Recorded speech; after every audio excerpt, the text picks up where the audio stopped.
Untamed is going to be untamed. It's going to be a little crazy. I want to talk to my people. I want to talk to my brothers and sisters. We can have grace and humility in how we interact with other people. Oh, hot dog, look at you. And nobody talked about what's really happening. And let's have conversations about what truth is.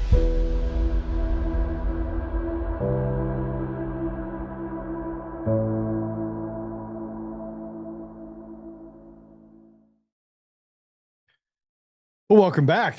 Happy Monday. It is Monday, October 13th. And we have let's go ahead and bring Tommy in. We got to at least have him in here for the hello kitty. I don't know if it's kitty, but we'll say hello. Tommy, welcome to the show. Kind of. I'll take it. Probably did. I'll take it. So I'll take any affection I can get. I get you a wife. I know. Anybody's looking to marry a dashing young man? It's Tommy. Tommy can. We'll give you his resume. Yeah, no, right. It's going to be crazy today. It's we're going to take back Columbus Day. Today is Columbus Day. Are you ready for to take back Columbus Day? Sure. And so I want to talk a little bit about that for a minute. He basically, I don't understand how you take that away from him. They make up all sorts of things about him, but here's a guy that went across the ocean in a boat that is the size of some of our small boats. Not a big boat. And they say that he's just this bad guy. But you have to be a little bit crazy back then. And we would have nothing. We would have, a lot of the things we've had, we wouldn't have without Christopher Columbus. Would we? No. So I'm saying we should take it back. We should probably take it back. Well, you can see it in real time, just in my short life. I mean, you can look back at the early 2010s, kind of that whole, 2010, 11, 12, Reddit, Elon Musk is untouchable. He wants the electric cars. He's for freedom, and he's our guy. He's going to get us off this planet. We can't be a single planet species. We have to be multiplanetary. Everything he is just and rightfully so, is just like this condensed aura of like what we should be focused on, as opposed to, we were in the middle of the war in Iraq at the time. And you can see in a couple short years, just because he backed a president that they don't like, it's not that he's just not on a pedestal anymore. He is now derided as a Nazi.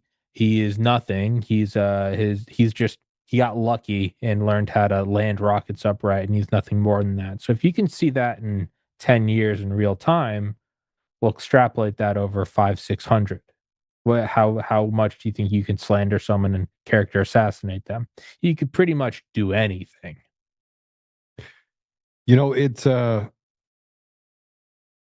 It's you turn on the favor. I don't think it's that the public had turned on the favor of Elon. I think it had more to do with the fact that the media is really the sharp stick. It is the thing that is used by the call them the bad guys, the wizard behind the curtain, to hold people in line and to cancel people. So two things happen. One, we have President Trump just got done inking a Middle East peace deal. And the phase one was the release of 1,900 Palestinians. Ceasefire was locked in, and the IDF is pulling back amid aid flood. So people are coming in to give people and the Palestinians some food aid. But here's a concern I have. Netanyahu hails Trump as Israel's ultimate ally, pushing for the highest Israeli award. I want to separate. I was talking to my friend Lamont yesterday. You can't in the same sentence say that all Jews are bad because of Bibi or the Bibi, the synagogue of Satan people, and then say, and I said it to Lamont, I was like, well, am I supposed to hold the same to be true? That if that's true, then all black people are bad because of the guy that killed the woman on the train, right? You can't do it. You can't do it. Or that all Hispanics are bad because of, the math doesn't add up. And so you have to individually hold people accountable, or that collective group. If you have a fraternity of gang members that like MS-13 that's out there raping and murdering, then you can say if you're an MS-13, there are no good MS-13 members. There just aren't. Sorry, you get lumped in there. But I think the problem that I have with Bibi himself is that the guy is he's a psychopath. Killed a lot of people. So anyway, we're going to talk a little bit about that, but then we're going to talk about Gabe. So Gabe is joining us, and by the way, I'm not self-loathing, just so we're clear, Tommy. Meaning I'm partially Jewish. So I don't want to. I'm not going to bang on people that are Jewish. I think that's the problem, is that you have people on both sides. One that says Jews are bad. But you do whatever you want. No. So do you want to introduce Gabe? Well, yeah. Well, so I had he's a comic legend. Yeah, I had him on a couple of weeks ago, and I think in shortest, what I think was most fascinating is, in the same way that anybody that knows Joe, your primary focus, the vision is on, ballot harvesting, election machines, mail-in ballots, because everything else are just the leaves and the twigs and the outreaches of what we can change. Sure, it's good to seal up the border. Sure, it's good to, blow up boats with fentanyl on it. All things I think are good, and not sarcastically. But at the core, the real thing that matters the most is the ability for the will of the people to put leaders in. Because once you have that, you don't have to rely on a Trump or any great man theory. You don't have to rely on a once in a lifetime person. The average person can put in the person you want. And if you remove the ability for people to have their vote, there will always be fraud. But if you can remove it to the point where the fraud is negligible, that is how that will fix more than anything ever could, because it's the will of 300 million people, all with diverse lifestyles and with self-preservation instincts. So that's kind of at the core of it. Whereas everything else, it's good to deal with, but these are all outgrowths of it. So to tie that into Gabe, I thought it was interesting, because when he and I first started talking, he made it very clear immediately, like he had no comics and super kind of Joseph Campbell, the hero's journey. These are the things that we pick up as kids. Even, my parents, they didn't let us rot in front of TV all day, every day, but even just an hour a day. I don't think much of it. I look back at like SpongeBob or Hey Arnold or King of the Hill, but man, imagine if those things were weaving in things. Back then, there was nothing, but imagine if it was weaving in, hey, you're not good for being white, or maybe you're not really a boy, or on and on and on. Today. Well, so that's what I mean. It'd be identical. It's insidious, and that's why I think Gabe's kind of cool, because I think it's a parallel to you, in that it's go right to the source, and that's what he stood on. But I don't want to put words in his mouth. Bring Gabe in and have him introduce himself. Gabe, welcome to the show. Hi, thank you for having me, Joe. Tom, it's good to see you again. Yeah, it's a pleasure to be here. I'm very excited to talk about this. I feel at times when I talk about entertainment, movies, television, comic books is what I specialize in. I feel a bit like Noah building the ark for hundreds of years, and everyone's like, dude, you're nuts. It's not going to flood. It's not going to flood. Then it floods. Everybody drowns. He's like, I've been telling you guys forever. And entertainment media is the religion of the world, specifically the West. It's the most important thing to solve all of this, of what we can affect. And most people don't see that. It goes right over their head because they're born in it. They're immersed and ensconced in it their whole life.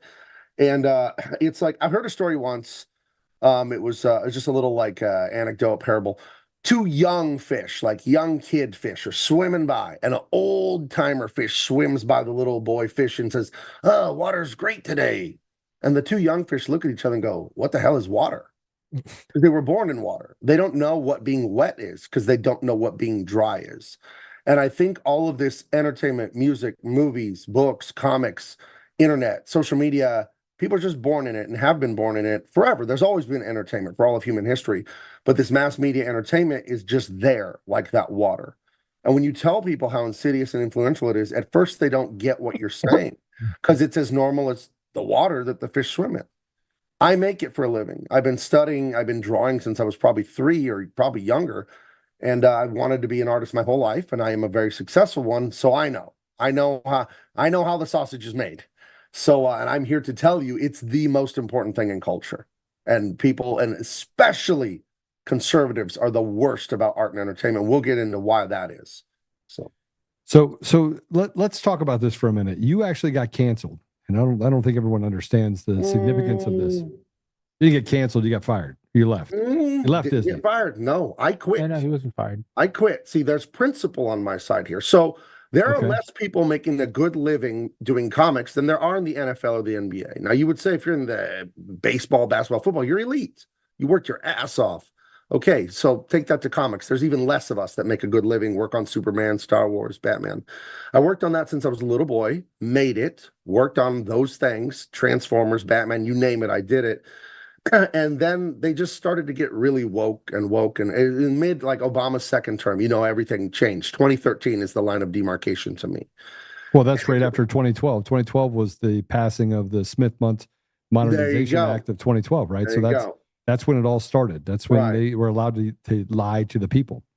Yeah, well, it started in the 1800s with the Bolsheviks, but it blossomed in the 2013. The flowers finally bloomed. They had the tools. Yeah. But it's been going for the better part of 100 years in the West. Complete assault on Christendom and patriotism and fathers and family. And it's done through the media. The communists talk about this in their literature, the long march through the institution. So let me get back to, I was not fired. I was not canceled. I stood on principle and quit. They said, we're doing a new Superman comic, and he's ditching his patriotic stuff. Ugh, horrible. He's going to, no more truth, justice, in the American way. That's not the slogan. It's truth, justice, and a better world. And also, we're going to explore the sex life of his bisexual underage son. And I said, we are not going to do that. You are going to do that. I don't do stuff like that. And it's not because anyone's bisexual, gay, whatever, trans, whatever. You're an adult. You have the relationships you want. I'm not going to stop anyone. It's their sex. I don't want sex in a comic book. That's not why I became a comic artist and writer. I don't want to do that. And then further, it's the anti-patriotic stuff. You know what I mean? I don't. And then third and most important, I would say the character's underage. I'm definitely not doing that. They're a high schooler. I'm not doing that. So I resigned. I said, I'll finish my contracts. I'll honor the contracts, finish the last few issues, this, that, and the other. And I spoke about it in public, and they got really mad and said, hey, you know what? You don't have to finish those last ones. And, you're done. Don't worry about it. And then they weren't going to pay me out my contract. And I said, hey, that's against the law. And they wanted to get into a staring contest with me. Long story short, I didn't do a bunch of work at the end of the contract, but I got a bunch of money because I was right, and they had to pay me out. So anyway, I went independent, and I formed Big Man Comics. Became good friends with other outspoken conservative culture warriors like Tyrus and Dean Cain, and we have our own line of books. I'm the publisher and owner of Big Man Comics, but I'm working on great books, and I just shipped out my latest one, Empyrean, Earth Illuminated. If you love Star Wars, the old Star Wars, not the woke Disney Star Wars, I did a story, just a sci-fi story like that with family at the center and bravery and faith and all that. It's action-packed, it's gorgeous, and all the reviews I'm getting are just positive. Glowing emails, tweets, all that stuff. People love it, and I do good work. I do it on time, and I get it out to the customers. It's crowdfunding online. So you go to bigmancomics.com, you get all my stuff like that. But I recognize, and I've known since I was a little kid, garbage in, garbage out. Your spirit is no different than your body. If I want to sit there 100%. and eat garbage food all day, I will eventually kill myself. Your spirit's no different. And I had I'm Christian, unapologetically. My father's Muslim, so in my family, there was no, we're watching filth. We're watching Married with Children. We're listening to Megadeth. None of that growing up. My mom wouldn't let me watch Scooby-Doo. She didn't like the devils and the ghosts. No. Oh, and yeah. I, and I hate to be a snob, but I will be, unlike the rest of you, I didn't get marinated in this shit for the last 40 years. I can see it. Most of you, to be a snob, are like, what the hell is water? When I tell you guys how evil the music and the movies and the TV are. Like The Simpsons, it's that stuff is quite literally, it's demonic. You can laugh in my face, but when you have a show that just says fathers are idiots and useless, that's an evil message. It's anti-human, it's anti-life. Al Bundy, All in the Family. Oh, it's fun. It's well written, well acted, great costumes, design, artwork. The artists that make this stuff are amazing. Don't think they're bad artists. Their message is evil. And it's insidious, and it's on purpose. because they want to destroy the West and destroy Christendom. They really do.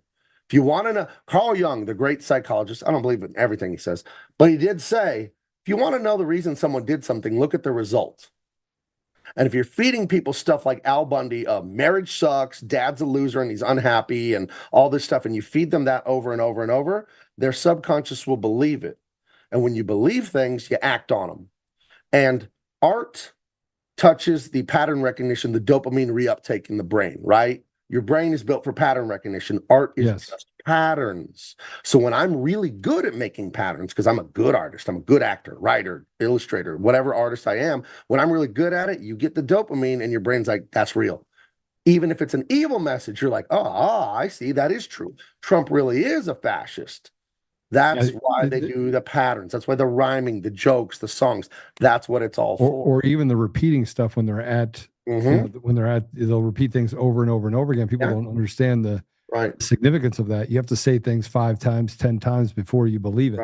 Right. So I could tell you that unicorns are real and that they come out only at night, and you will go outside looking for that unicorn if I tell you enough times. And if you're good at telling me, you got to have skill. You know, if you say it to me a million times, but you don't have artistic skill, But if you're a good artist, and this is where conservatives are idiots and losers when it comes to the arts, and they'll still argue with me to this day about it. This is the problem we have, is that we don't have arts. Well, this is what I'm about to say. This is what I'm about to say. The conservatives got tricked by the liberals that art is filthy, dirty devil music, Hollywood, blah, blah, blah. We don't go into the arts. We don't have little sons that are fruitcakes that we teach to dance and sing. It's like, okay, so now only leftists are good at it. Do you like where this is going? There's nothing wrong with art. Art is holy. It's a gift from God. And art is not left-wing. And left-wing people are not better at art. That's a lie. That's gaslighting. If you look at the history of art in the entire human world, art is actually inherently conservative. How do I know that with proof? When they dig up old sites, archaeology, what do they find? They find art, pottery, mosaics, paintings, sculptures. Is that art hate the world and the people it's from, or does it love the world that it's from? It always loves it and celebrates it. That's what conservatism is. Art is inherently conservative. Bitter, ugly, resentful communists make art that debases and destroys and undermines the culture that's from out of resentment and jealousy. And that's who's been at the steering wheel for over 100 years now with the communists, the leftists. And I'll shut up. This is your show, but I'm giving you the short version. This is actually your show, and this is what everybody needs to hear. The long march through the institutions is a communist concept where you don't need to outnumber anyone. You just need to control the levers of power. So I just need to be the librarian in Ulaga, Oklahoma, where everyone's a Christian conservative, but I'm going to have a drag show at the library because I'm the librarian. I just need to become the associate editor at DC Comics so I can hire all my woke friends and make sure we don't hire any conservatives to write or draw. And that's what they've done. I need to be a casting director at Paramount so I can make sure that I hire the right writers and actors with my woke message. The levers of power, they get into colleges, they get it, and they don't need to be many. They just need to be the decision maker. And the conservatives, idiots, all of you. We don't do music. We don't do, that's a bunch of hippie shit from California and, devil. And like, I'm so glad, as Christian as my mother raised me, she knew the arts were important and good. So she didn't say, oh, Gabriel, I don't want you drawing. That's for devil Hollywood people. She wanted me drawing good things. Uplift. I remember I drew like a skeleton shooting someone in the face with a gun when I was a little kid. My dad said, it's good. Why don't you draw something nice, though? So they never discouraged me from being an artist. They wanted me to make good, uplifting art. And this is where conservatives are so wrong. We need to raise right-wing, conservative, or at least anti-woke people to sing, to dance, to act, to color and paint and draw and write poetry. We need it because that vacuum will be filled. Human beings will demand entertainment, and you can't cede that cultural battleground, the most important battleground, to the left. And idiotically, conservatives have done that for decades now. So I have to ask you, I'm gonna take a right turn on you here for a minute, okay? Your mom was Christian, your dad was Muslim. Yeah. Right? Yeah. And your dad looked at you and said, why don't you draw something nice? Yeah. Right? I spent 6.5 years in the Middle East and Africa. Shwa Arabiya. I learned Arabic. Do you speak Arabic? No, I could say shukran. Shukran. My parents surprisingly got divorced. because of their religious views. They got divorced when I was little, so I didn't grow up with my dad. I know him. I visit him in the summers, but I was only around him until I was about 8. So I'm Arabic in name only. I don't speak the language. I don't know anything about it. I don't know my family from Africa. Yeah. Wow. From Africa. Libya. Tripoli. Libya. That's where my dad's from. Tripoli. Yeah. Wow. I've been there. Yeah. But I bring this up because the value system, and maybe I don't want to get into the dynamics of this, but I often say that people, there's the ethical Muslims, there's the ethical Christians, there's ethical Jews, right? And we try to lump them all together and say, Christians good, Muslims bad. I'm sure you've done business with Christians before that have disappointed you. Absolutely, 100%. Yes. If they say I'm a Christian first, you run for the door. No, I judge everyone individually, but and that means I don't just trust you because you say you're a Christian. Talk is cheap, actions are everything. We'll see. That's how I look at it. We'll see. Let me see you by your fruits. Yeah. So they came in there. They told you they wanted you to do this new comic book series. Yeah. And you said, "Yeah, I'm out." Was it? Did you have to think about it? Did you sit there? Oh yeah. Well, I'll get into that. This is the power of story. And when you see stories and you internalize them because they're well done, you believe them and then you act on them. I was so excited to get the assignment of being one of the artists for Superman. How many people in the history of the world can say they are an artist on Superman? Probably just a few dozen of us. Right. That's how hard that is. That's how precious that is. And I got the script and I'm reading it. I'm like, he's got a boyfriend? The underage son? What are we doing? No American way? What are we doing? Superman didn't throw a punch in the first 6 issues because the writer wanted it to be blah, blah, blah, something or other. And I don't know. Whatever, dude. What kind of writer doesn't have Superman throwing punches? A super woke guy. He's really woke guy. Anti-American because he's jealous of America. He's not American. He's Australian. He was the writer at the time. He's Tom Taylor, big guy at DC Comics. Anyway, I got it, and I'm like, I don't like this. I'm not comfortable with this. And I'm working on the first couple issues, and it hadn't got into the stuff yet. But I talked to my dad, actually, the Muslim, which I am not. And I said, Dad, look what they want me to do this. I don't want to do that. What do I do? He said, well, you signed a contract. Write them a polite letter. Thank them for the, over 15 years of work, and then just tell them you're out when the contract's over. I said, okay, that's fair. I wrote them an email, and they were gushing, and because I was one of their big guns. I do everything for them. So many books, so much. I'm prolific in my output. I did so many more pages per year than anyone they had. And they're just, oh my gosh, thank you, Gabe. We love working with you. We wish you good luck in your future endeavors, blah, blah, blah, blah, blah. I said I had other opportunities, is what I told them. And then I was on a podcast and I talked about it openly because I'm not afraid to talk about things. And I just said, yeah, I don't like what they're doing. I think it's shit, this, that, and the other. And then that's when they contacted me and said, hey, you know what? We don't need you to finish after all, blah, blah, blah. And that whole thing I told you where they said they weren't going to pay me. But then I pointed out the California state law that says, you can't do that. I'm legally allowed to espouse my politics and you have to pay me. And sure enough, they, made a huge deposit to me. So that was nice. But backtracking about stories now effective there. Indiana Jones, 1989, The Last Crusade, Sean Connery and Harrison Ford, of course, Jr. Love that movie. In the end, he's going through that, not obstacle course, but the traps inside the temple to get the Grail of Christ. Right. And one of the things he has to do is the leap of faith. Jump from the lion's head, and there's that bottomless chasm, right?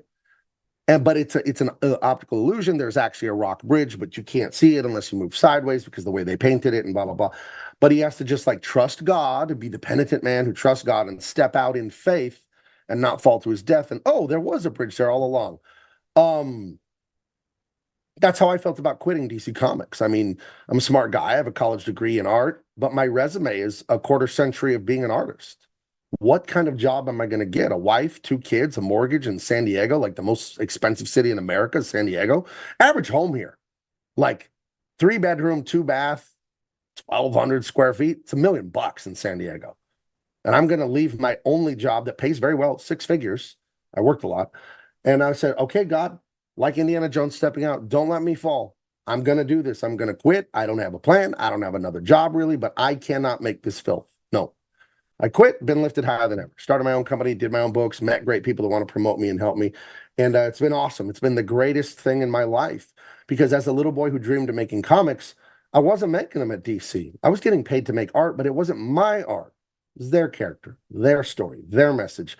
And you realize that after the joy of getting the job there wears off, you're like, oh, this isn't mine. Batman doesn't belong to me. I can't just do whatever with him. So that Harrison Ford, Sean Connery, Indiana Jones was a great story. It's very moral for the most part.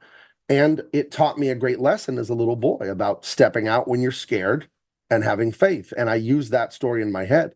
So when Hollywood teaches all these evil stories about racist, homophobic, white, whatever, Christians are bad, heterosexual men are the worst, you're going to believe it if they're good actors and writers. And you listen to it long enough, you're going to believe it. And I get people that are defiant to me and they say, no, because I know they're trying to trick me. And I would tell them that's not how propaganda works. Propaganda is not working, persuasion, not propaganda. It's not working in your forebrain. It's not working on your cognition. It's working on the amygdala, the subconscious. That's where it's happening. You can't communicate with that directly with your waking mind. You can only communicate to that part of your brain with experiences, actions, movies, books. And then that subconscious is like, oh, this is true. It's why you jump in a movie when there's a monster. It's a television screen. Why are you jumping?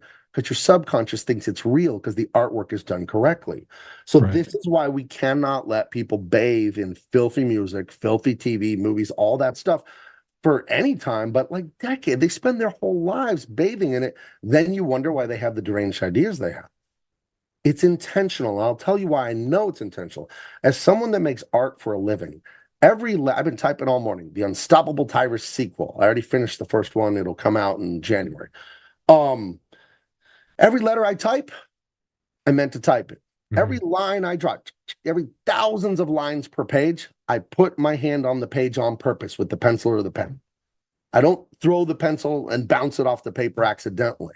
Every molecule of artwork I make is intentional. It's all deliberate. So every woke message, every white man is evil, Christians are evil, you should leave Christianity, hate your country, infinity immigrants, confuse children about their gender, that's 1,000% intentional because they want the effect it'll have by brainwashing people long enough. And conservatives don't want to get in this fight. We need investors for movie studios, for a comic book company. We need investors for everything. We need customers for everything. We need conservatives to raise kids to be great artists because it takes a lifetime. Gabe, it's not just the problem is not just art. It's entertainment, it's technology. I mean, look at the technology and the fact that there are more bots. There are more bots on a 10-to-1 average. Yeah. On tech platforms than there are people. Right. And they're influencing. And they're actually built to tell you things that aren't true. They're built to communicate with you, to create conversations that typically elicits a response emotionally. So one response will be happy, the other response is to piss you off.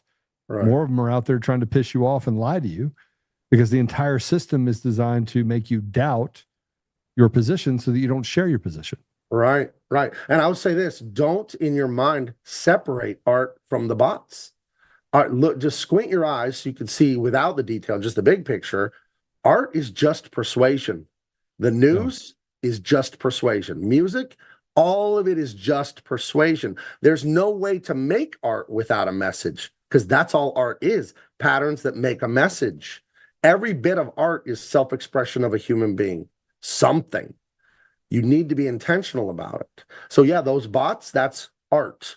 Or it's a message and art is a message. It's all persuasion. It's all saying, hey, this is true. And if they execute well, you're going to go, that is true.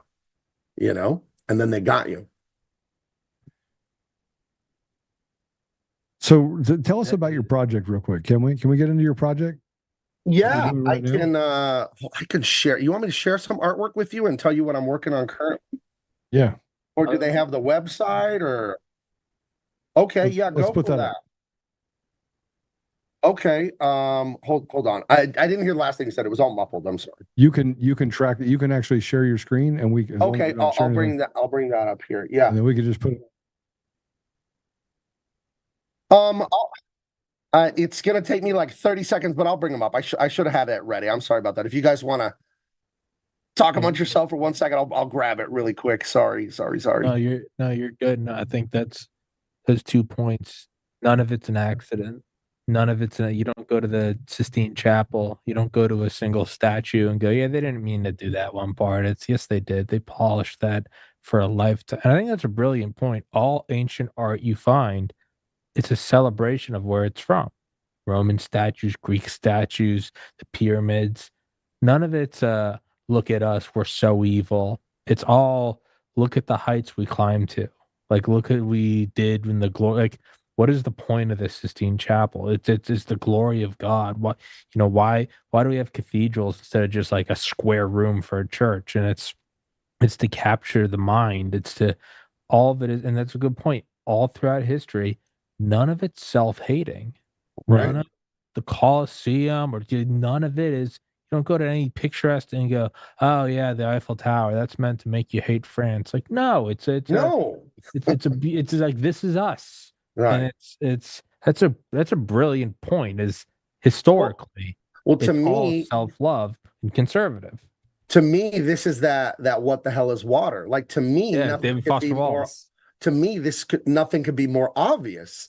And I tell people these things, and it's the first time they've ever heard it. I've given so many speeches. I work with San Diego gun owners. I've spoken at colleges, and I talk about art and culture constantly. It's what I talk about when I go and do professional speaking.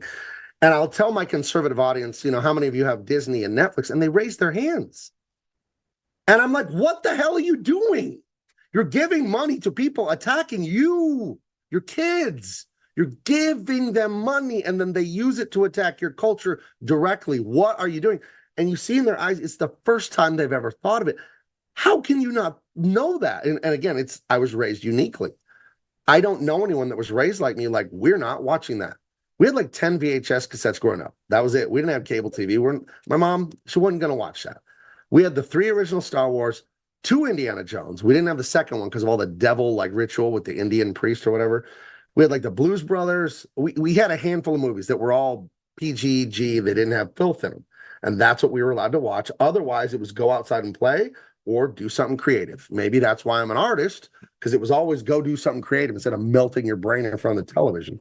So, and don't get me wrong. I love TV. I love movies like anyone else, Sure. But, it's filth is filth. What do you want me to say? So, I don't know if that's sharing. I click share on. It is. It's sharing. Okay, I don't know what the broadcast looks like right now because I use StreamYard. I don't use Zoom, and StreamYard shows me what everyone sees. Perfect. We see the slides. Yeah. Okay. So do you want me to talk about these really quick? Yeah, absolutely. This is Empyrean Earth Illuminated, 120 pages. So it's like a 2-hour movie if you love the old Star Wars movies. And you can get it now. See, I have it right here. 120 pages. Written by me, illustrated by my friend who was a Disney animator and a DC Comics and Marvel Comics artist. We're great friends. He works on all kinds of stuff with me. And I illustrate some, he illustrates some. That's basically the two of us for my company. And it's a husband and wife team. They uncover a plot by the evil dictator of the planet Solus, where he's hiding the truth about a lost paradise from all the people he has under his heel. Kind of like a North Korea situation. Everyone thinks they're in paradise and they can't leave. But the husband and wife team find some ancient legends about faith and a paradise for those who would believe and try to set them free. Will the evil tyrant Casimir kill them and stop them before the truth can be exposed? I don't know. You're going to have to buy it to find out. Empyrean Earth Illuminated. That's 120 pages. So that is like a 2-hour awesome movie. Of course, my good friends, former Superman actor Dean Cain, my love for Indiana Jones, which I've already spoken about, and of course, James Bond, those kind of things. Dean Cain, All-American Lawman. Dean is a great friend of mine. And we're actually just he's a good dude. Friends. We're friends. We're not just like business partners, like go to his house kind of friends when I'm in Vegas. And I thought, we need those macho masculine heroes that we had up until the woke time, where it was wrong to be a man, where they created this farcical concept of toxic masculinity.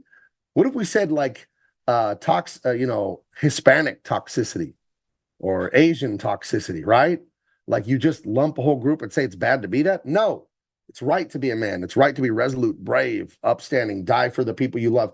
So we created a just awesome lethal weapon, Indiana Jones, All-American Lawman. You can get that. It's limited, though. We've sold out of a few. Like this James Bond homage cover, we've sold out of that one. There are like 5 different covers, but we've sold out of a few.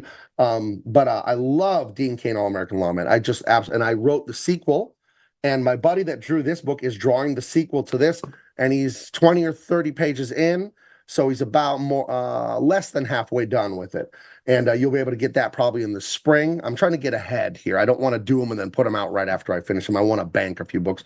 Yeah. The Unstoppable Tyrus, 125 pages. If you love the Incredible Hulk, kind of like superheroes like the Avengers, Ninja Turtles, and stuff like that, with ancient mysteries like the Legend of Zelda thrown in, you're gonna love the Unstoppable Tyrus. He became a friend of mine because he saw when I left DC Comics. Same with Dean. Dean noticed me on Twitter. We both separately became friends through Twitter when they loved my standing up to Warner Brothers and humiliating Warner Brothers for the woke nonsense. And I loved the Ninja Turtles as a kid. And so I wrote a book that has, like, I call them mana beasts instead of mutants. They're half man, half animals. And it's got ancient prophecies and the chosen one and all this cool stuff. And it stars Tyrus, a former disgraced professional wrestler who's at the bottom. He's lost everything. He's gone to jail. It's a great story. And finds out that he may have some superpowers and turn into a giant blue behemoth who has to save the world. Kind of looks like you, brother. Well, it's supposed to be Tyrus, but I'm a big guy too. I called my company Big Man Comics because I'm 6'4", 260 pounds. But Tyrus is like 6'7" or 6'8". So I guess it's called Big Man Comics for a reason. But there's a preview comic that I had at Comic-Con. You can't get this. It's limited. You could have got it if you ordered this in the first 48 hours. But I no longer offer this, and I don't think I will anymore. But the Tyrus comic, the 120-page book, I finished the dialogue for it and all that. The artwork is completely done. I got some amazing guys coloring it. I colored these two images, but the interior pages, I hired some real, like, pro guys to color it because I don't have time. And that'll be done Thanksgiving, and I'll put it out in January. Me and Tyrus are going to make a huge splash putting that out. So that's the Unstoppable Tyrus. Here's another Dean Cain, just to give you flavor. It's like Die Hard, right? He's swinging. He's got a beautiful woman. There's exploding helicopters, car chases. If you love that. So all of this stuff, bigmancomics.com, it's in stock. It ships fast. You'll absolutely love it. Here are some preview pages of the Unstoppable Tyrus. I'm not going to go into the story. This is thousands of years ago, an ancient prophecy, a Birdman, this evil woman here. And then we cut to modern day. Tyrus is a pro wrestler, but some things don't go well for him as a pro wrestler. So I'm not going to talk about that. I don't want to spoil too much of it, but it's an awesome book. It's got gorgeous artwork. I don't want to. I've shown some of these pages online. And I can't get all four of these magazines. You can get Empyrean right now. Okay. I will ship that out today if you order it, or tomorrow. You can get Dean Cain, All-American Lawman right now. You cannot get Tyrus because it's not done. I'm waiting for the colorist to finish coloring it. This was a preview book that I had at the San Diego Comic-Con, and you could get it if you ordered this back in July. But I can't order all three and get one? No, sorry. Because when you do exclusives for crowdfunding people, you have to make them feel special. So I'm a pretty special guy, though. Well, hold on. Just like you'll understand this, because I'd love to give you guys one. But I said to my fans and customers, if you back me on Empyrean in the first 48 hours, I'll throw this book in for free. So now if I turn around and give those away and sell them, how does it make the people feel who I gave it to in the first 48 hours, right? Yeah. They're like, hey, I backed you in the first 48, man, and now you're just handing that thing out like candy. So I can't. So I stopped buying comic books for the same reason that you stopped making them.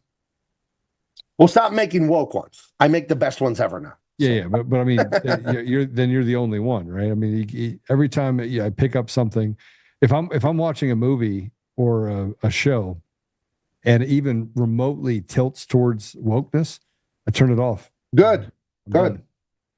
My wife canceled Netflix. Good. Yeah, I was done with Netflix when I'm out. I think this is like 2016 or way back, almost 10 years ago. They had a show called Dear White People. And I never watched it, but I read a synopsis online, and I think it was some high school comedy drama, and they were just shitting all over white people. And I'm like, I'm not even white. I'm not watching this. I don't do racism. I don't do prejudice. I don't do that because it's stupid. And when you grow up half like me, half like Mexican, Spanish, half Libyan, you realize the racism is pretty stupid. It's like, which it's really stupid. Which part of me is Libyan? My left hand, and then my right hand's Mexican or Spanish? Like, it doesn't, in my mind, it's like, it's illogical. Not only is it evil and mean, it's illogical racism. It just doesn't even mean anything. So I'm going to stop sharing these unless you had any more questions about them. You're beautifully done. Thank you. Go to bigmancomics.com and get on my mailing list. Everyone who can hear the sound of my voice. You conservatives, you anti-woke, you have to support the arts. If you can't make it, then you have to support it, or else you just let the left run over us. So go to my website, get on the mailing list, and you'll know, and it'll be the first to know when these come out. And when Tyrus comes out in January, probably, don't hold me to this, I'll do something like that again. If you order in the first 24, 48 hours, maybe you'll get a preview of the Dean Cain sequel or something like that. I always like to do something special for the people who are really enthusiastic. So I'm going to stop sharing these. So how do I stop? Did I stop it? I don't know. Yeah. Yep, you did. Okay. You should be back now. You should be able to see everything now. Okay, yeah, everything went back to the middle. Okay. All right. So go ahead, Tommy. I was gonna say, no, man, those are beautifully done. Thank you. The only graphic novel I went through was Watchmen in like 2011. I read that. That's the only. And what did you think of it? Oh, it's been 15 years, but I from what I remember, I loved kind of the unwaveringness of Rorschach. You know, Can I tell you about that? Yeah. Watchmen is one of the greatest comic books ever made. It really is. And it's still a bestseller to this day, like 40 years later. DC Comics just can't stop printing and selling. People love it. Alan Moore is one of the greatest writers of all time. He is a far left communist leftist, and he hates that everybody loves Rorschach. Rorschach is written as a criticism and an insult to conservative people. And that's the character that everyone latches on to. And you've seen him, he's like, I don't understand what these idiot readers are saying. He didn't say that exactly, but he's like incredulous that people hate, people love Rorschach. Dude who plants his feet even against Dr. Manhattan, who's a living man god, and says, no, and what happens eventually? He does still technically win. The manuscript gets out. And he dies for his conviction, Rorschach. Yes. Do it. And then, and I also, another line I love at the very end, it doesn't, when Adrian asks him, it doesn't work out in the end, and he goes, nothing ends, Adrian. Nothing ever ends. I love that line too, where it's even the highest global utopian plans with nuclear war and psychic aliens, and no, man, nothing ever ends. And but you can see the evil nihilistic communism of Adrian Veidt, Ozymandias, the ultimate villain in that, where his plan, just so everyone knows, in Watchmen, there's the nuclear threat of the 80s, communist Russia versus America, and to subvert it, Adrian Veidt gets a bunch of scientists and like magical scientific people to make an alien invasion fake in New York City, and psychics make this psychic squid, it's this giant beast, teleport it to New York and kill thousands or millions of people, and then humanity has to unite against aliens, instituting world peace. That is a very communist concept of, hey, we'll kill a few million, but we'll create utopia. Yeah. So that's the writer, Alan, and that's pretty awful, that plan. But one of the greatest things is when I think it's Owlman or whoever the hero is confronting him about his plan about the psychic squid launching in New York. I'll paraphrase, but it's like the coldest line in comic books. It's my favorite line. He's like, the good guy's like, we'll never let you do that. And he goes, I'm not some cartoon serial villain. He's like, do it? I did it 30 minutes ago. Yeah. That is the hardest line. I think I'm going to tell you my masterstroke if there was any chance he was stopping it. You think I'm a comic book villain? It happened 15 minutes ago. No, that is the hardest line. Yeah, it was awesome. So there's exactly what I'm talking about. Alan Moore, one of the greatest writers in the history of comics, but a lot of what he writes is subversive filth. But he's so good at it. Even a person like me reads Watchmen and goes, dang, that's a good story. But the conservative anti-leftist person does win in Watchmen. He dies for his convictions and wins. So I can accept the story. But the conservative wins? He does, because Rorschach is against all of this, and Dr. Manhattan, who has like unstoppable godlike power, doesn't want the public to know about the psychic squid wasn't real. He doesn't want the communist lie to pervade. And Rorschach has a journal that exposes all of it, and Dr. Manhattan vaporizes him so he won't tell the world the truth. But Dr. Manhattan didn't know that the journal was already mailed to this news publication. So he dies, but, it's like, I'm going to tell the world the truth about this squid thing because it wasn't real. And, so for the people that don't know, it's Adrian Veidt, he essentially does a false flag to unite the world. And Dr. Manhattan, he's like, though it's evil, it did technically work and it did prevent World War III. And Rorschach's like, I'm telling everyone about the false flag because it's subjectively wrong. And they go, we can't let you do that when we kill you. But almost kind of his own Adrian Veidt way of like, I'm not a comic book villain. Same time, it's like, I'm not a comic book idiot. He's like, I mailed out the thing. weeks ago. So in Yeah. the end, the guy stands up for the right thing, and it does come out. But I think that's a brilliant point, because it does, it's been 15 years since I read that, and I'm still, as you're bringing it up, I'm hitting these lines immediately in my head. I remember So good. where I was, and no, but that's a perfect illustration of the power of this stuff. And you're right, there is, and I'm guilty of it too. There is sort of you're not going to be an artist, you're not going to be a pansy, you're going to be a man's man. And it's like, no, man, abandoning art is not being a man. That is simply, That's being a pansy. That's surrendering one aspect of the battlefield. Right. And right. I think it kind of proves your point inherently. Yeah. Well, look at woke people, Trump derangement people. Where are they learning this? Are they learning it from the ether? Is it through just in the they air? Get broadcasted to their heads every night. They're getting it from media. They're getting it from media, whether it be a TV show, news, music. They know the people that want to do this. They know not everyone listens to everything. Some people love music. Some people listen to a little casually. Some people watch movies. Some people don't watch anything. Some people are on their phone all day and don't watch TV. So they put it everywhere. It's just the message, and it's all just persuasion. And they know it works. Being a comic book editor is not a fun job. You're chasing down freelancers for artwork and you're checking spelling. The reason they get that job is because it's a powerful job. And I've seen it firsthand. The woke people come in. There are blacklists, which are illegal. There are whisper networks on social media and Facebook. Don't hire this guy. He voted for Trump. Blah, blah, blah. It's all there, dude. I allege it. I can't prove it, but me and my colleagues know. Me and my colleagues, we do know. So. And that okay, so I need to tell you this. I'm sorry, I'm going to take a left. I tried to buy the Dean Cain All-American Lawman Cover D foil.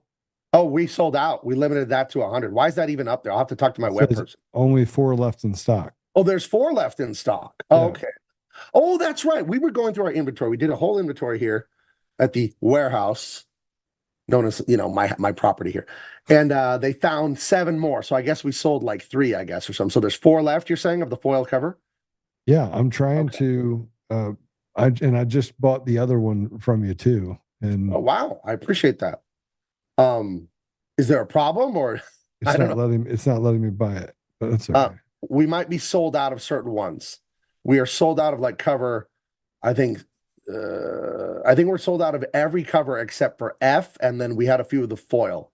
So A, B, C, and E, I think we're sold out. And I don't know about reprinting them right now. I have, but not, at least not today. I want to bring up sorry to interrupt, another aspect about things like the the Dean Cain, kind of the masculine figure. There's that idea, and it's probably not entirely wrong, right? That after World War I and World War II, you more likely than not killed off the most courageous, most masculine men. They went. That's like a good chunk of them. A good chunk of them. Yeah. And you could almost say like this is not that different from that. It's like, well, where are all the men? Well, and I remember my mom. Kudos to her. I remember her pointing it out in like 2004, which I look back and it's brilliant. She was like, I hate these shows because every show, dad's just a doofus, just doesn't know what way. And in reality, it's like, my dad was the breadwinner, my mom's parents, like grandpa was the breadwinner, and there was nothing wrong with it. But she's like, every show you look at, dad just can't get out of his own way. And he's got a big rubber tire for his stomach. Yeah. And no, but that is the same way of, well, how would you eradicate a generation of masculinity? Do that? It's funny you say that. When I was about 11 or 12 years old, I was visiting my grandparents in Colorado for the summer. I grew up in California after my parents divorced. We were from Colorado. So I'd go visit my dad and my grandparents in Colorado, and the TV was on at my grandparents' house. And my grandma said exactly what your mom said. She said, I hate these TV shows.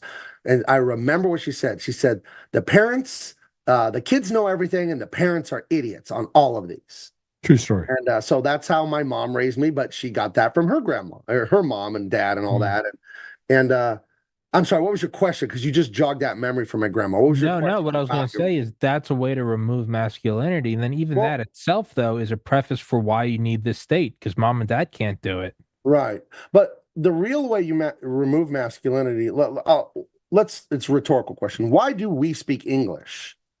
It's because our parents spoke English. Sure. So why would I speak stinginess or impatience or hatefulness? Why would I act that way?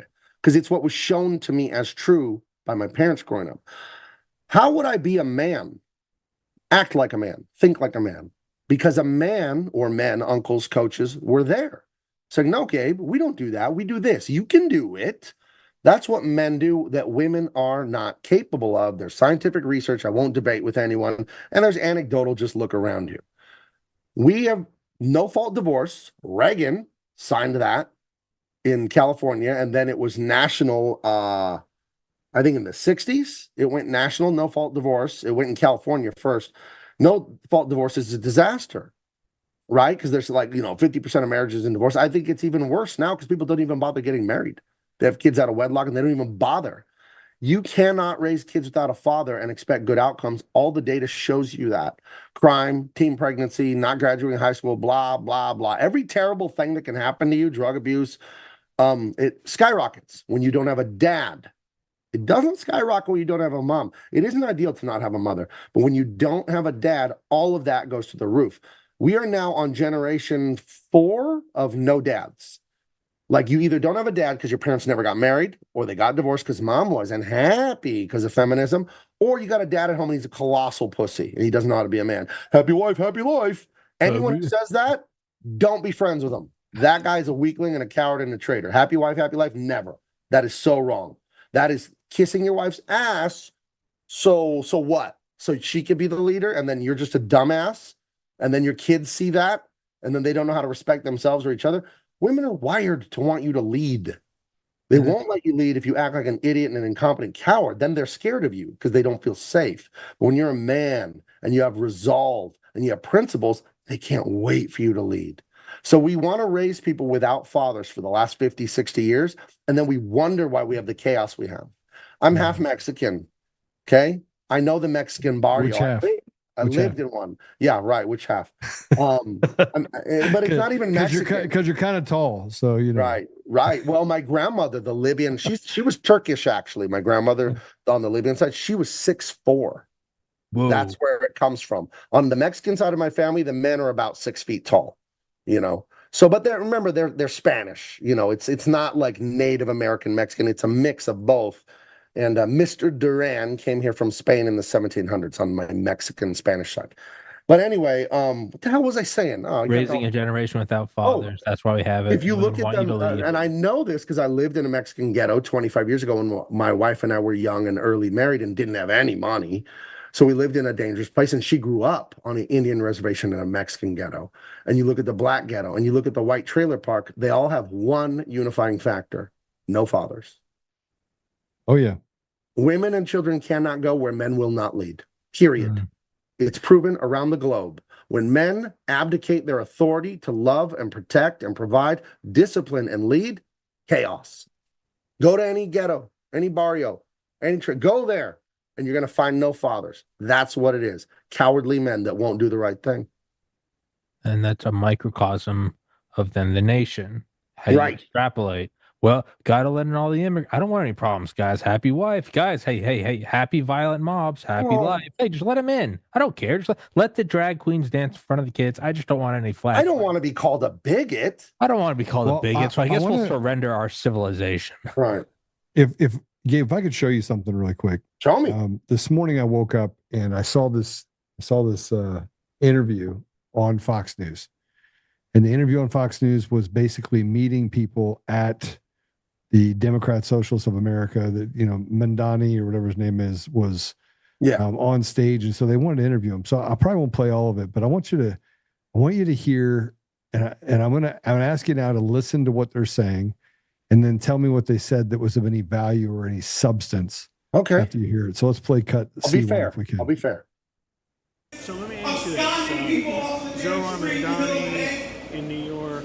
Ocasio-Cortez, their policy positions, do you think they're good for the future of the Democratic Party looking toward 2028? The democratic socialism, that kind of platform, good for the party, that direction? Yeah, absolutely. I think that currently the Democratic Party is a little bit reactionary because all of these bad things are coming out from the right. Obviously, like things like the big beautiful bill, that's anything but beautiful. We see that the right is doing a lot of harmful things, and the Democrats are responding to it like as we should. But I think specifically like how Zoran stands out is that he's standing on policies such as socialism, which is really important, which is like building that democratic base of what it means to be a progressive. I think that more politicians should be adopting socialism. I think that it's really important to be class conscious and like remove ourselves from this like neoliberal idea of it's okay to like do capitalism and exploit like workers. And I think that the Democratic Party should be the party for workers and look more towards socialism. Who do you think is the leader of the party, or who do you want to see as the leader of the Democratic Party heading into the future? Yeah, I really like AOC. Unfortunately, I would like to see her stand like and be more vocal about Palestine. But other than that, I really think that she should be the leader of the Democratic Party as she is a democratic socialist.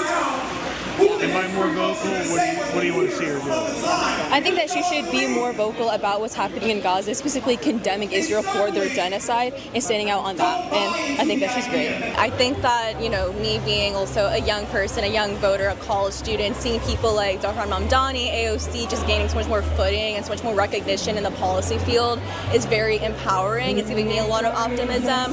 I think it's mobilizing a lot of youth to also really align more with the socialism platform, because there's a lot of stigma, especially in the more conservative side with socialism. So the fact that people are really advocating for very common sense policies like healthcare for all and, you know, more affordability is really empowering. And I see if more youth continue to keep up that momentum, I can really see it making a big change coming into 2028 with whoever may be the next president, the next administration, etc.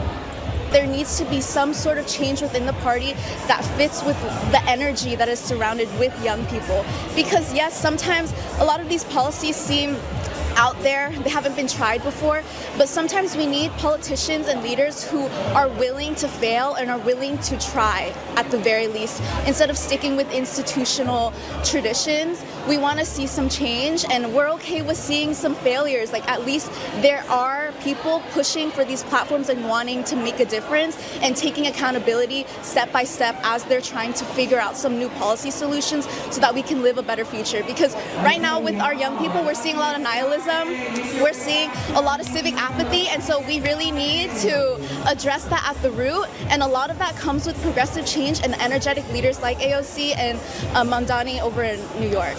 Are there winning issues you think you've heard from them, like issues the party should take and run with? Yeah, I mean, AOC, she did start with like the Green New Deal, and the environment is a really huge issue for young people because it is an existential crisis for us. We're the inheritors of the earth. And so we want to ensure that our generation and future generations can, you know, experience this beautiful earth that we have now, and that it's sustainable for everyone in the future.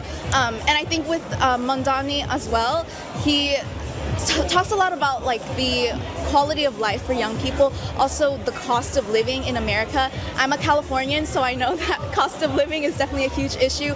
We're huge advocates in California for housing equality and ensuring that we can tackle this housing crisis. So I think these two topics of environmental justice, but also ensuring that everyone has good quality of life and can afford to live in America, are really touching topics. Or what'd you get out of that? Like, did you get what you needed out of that? Like, Gabe? I think it all makes sense given the background that I can assume these people have. These viewpoints do make sense to them, and there's an internal logic to it. And it's a very simple thing. Again, it's fathers. Everything is fathers. They either have no father, they have a weak father, but they have a bad father in some way. He's a mean father, an abusive father. They have a bad father. And you know, do you think some of the issue might be like I grew up super poor. Yeah. Super poor. And so for me, I was very hard on my children. Yeah. In a way that I think made them adopt to thinking for themselves, doing the right thing, not putting themselves in a position where they would take this weak approach that everyone is going to just make it, that everyone's equal.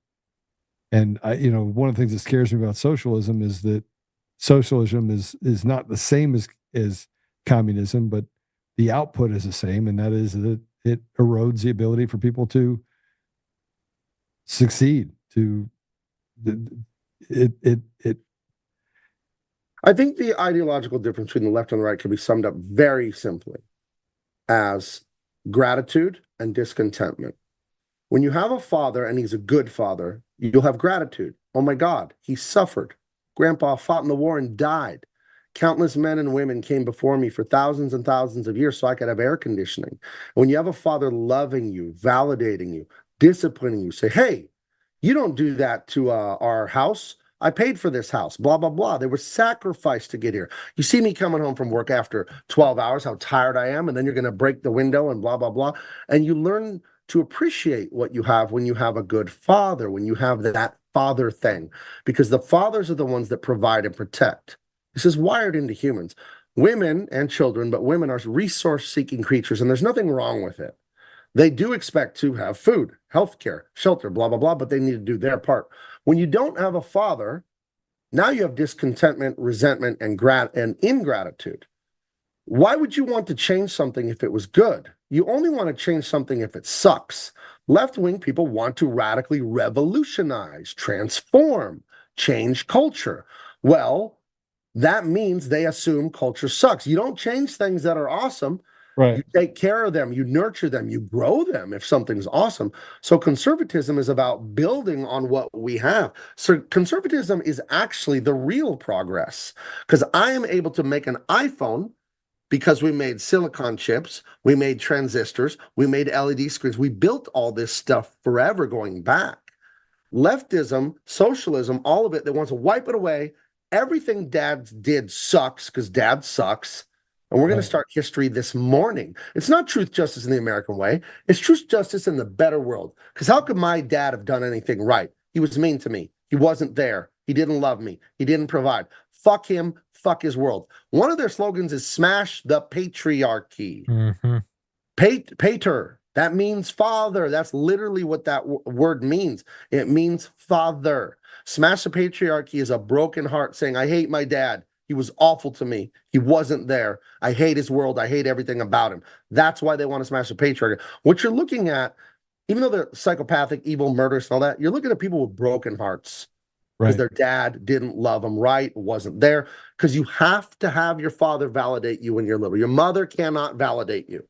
And if you don't get validated when you're little, you'll seek it the rest of your life. That's what virtue signaling is from the left. Look at me. I'm not a bigot to trans people. I let in infinity immigrants. Look at me. I give health care to everyone. I give driver's license to Indian people who can't speak English and can't read the road signs. I do everything to everyone always because I'm so good.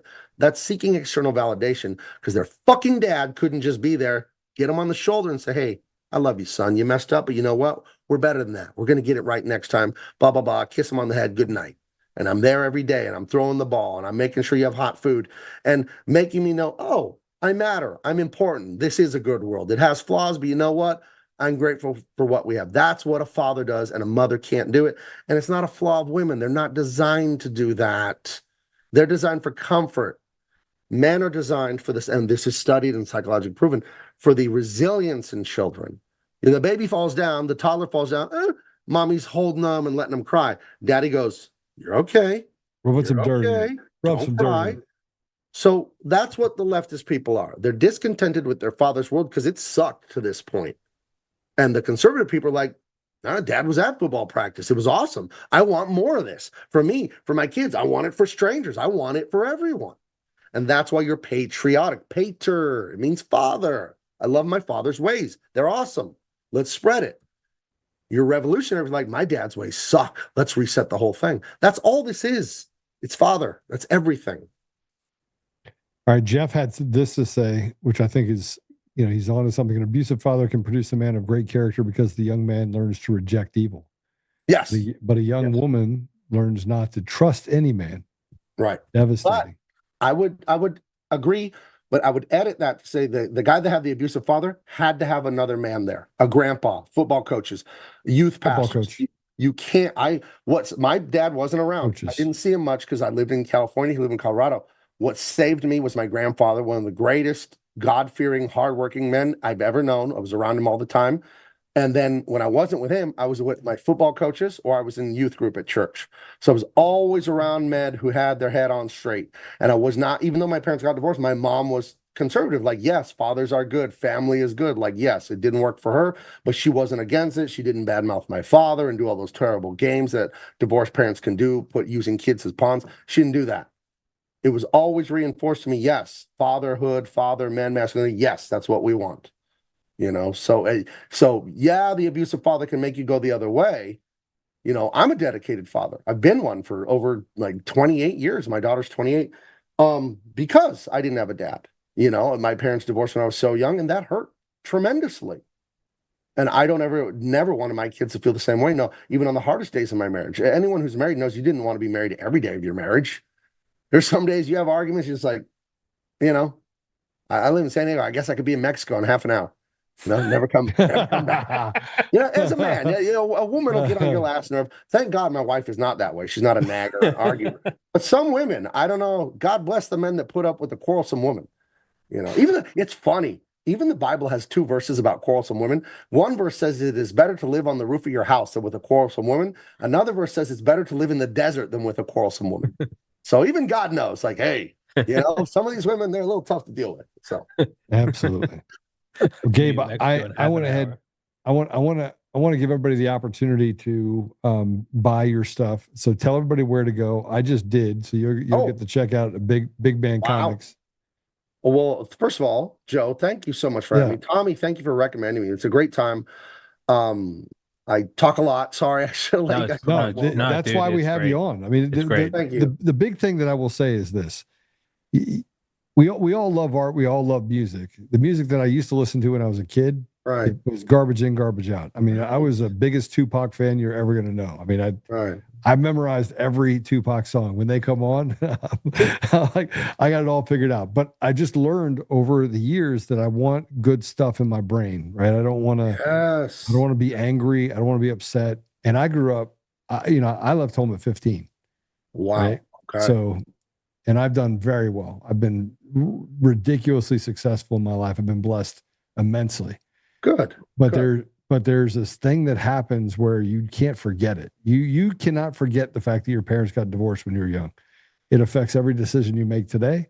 But that's okay. Life isn't about what happens to you, it's how you react to it. And some people need to stop and look in the mirror and go, am I just living a bunch of horrible reactions to my childhood? Yes. Carl Jung, I referenced him earlier. He said, until the subconscious is made conscious, it will control people's lives and they will call it fate. How many people are just asleep and they do this, they take this drug, they sleep around, they hate, blah, blah, blah, and they don't know why they're doing it. And if they would stop and pray and think and go, oh, it's because my dad did blah, blah, blah to me, or my mom did this, or I got, this girl cheated on me.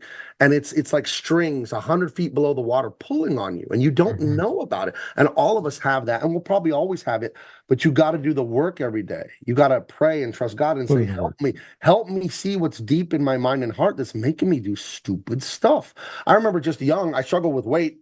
I'm in shape now, 260. I was like 320. And I noticed the pattern younger, but I didn't do much about it. I'd get nervous or upset, and then like, okay, I got to go eat a bag of cookies.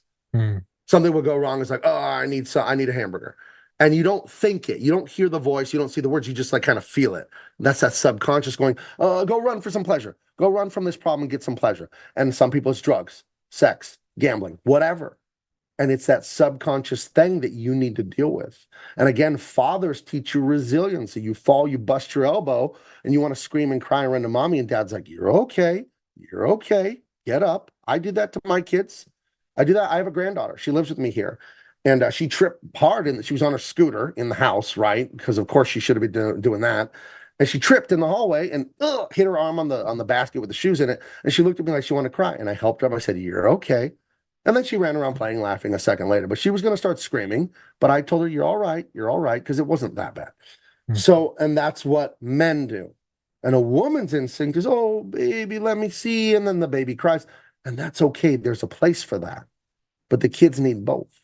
And we're trying to have a society without fathers. And it is going terribly.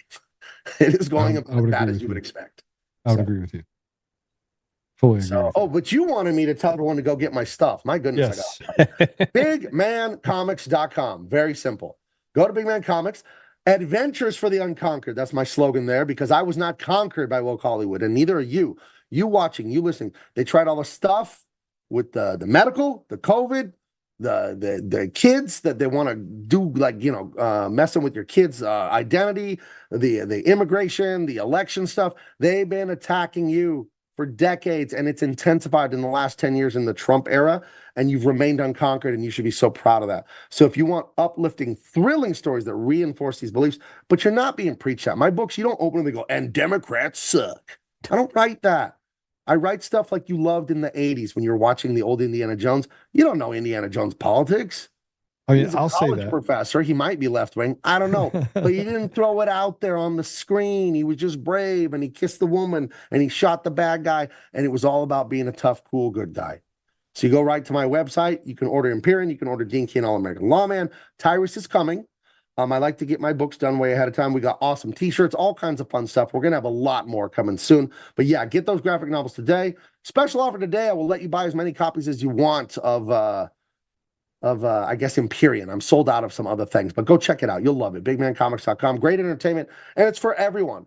It's not, oh, comics are for kids. Oh, no.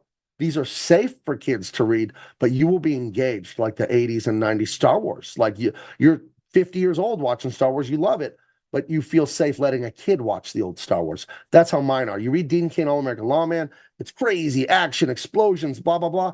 You can hand it to a 7-year-old. No gore, no sex, no cursing, but it doesn't feel like it's for babies. So I ride that line where it's for grownups, but it's safe for kids to read. And you need stuff for your kids to read because they're trying to brainwash them on Disney Plus.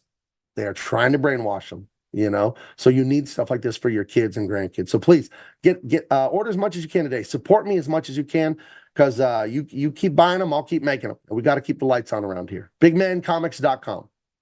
All right, awesome, Gabe. Thanks for showing up, brother. Thanks for being here. Thanks for taking a stand. Thank you for self-selecting and doing the right thing and bringing something good back to the arts. Appreciate you very much. I really appreciate you guys. I'll come back anytime. You, Tommy, anything like that. Thank you for having me very much. All right, Yes, God bless sir. you.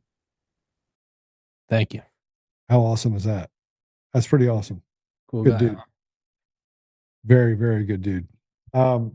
Yeah, so we're gonna take a quick commercial break. When we come back, we're gonna talk about the Democrat Socialists of America and their website and some of the things that they're doing. Like this is why I want people to get outside of the echo chamber, and I want them to understand that most people, Democrats and Republicans, want the same thing.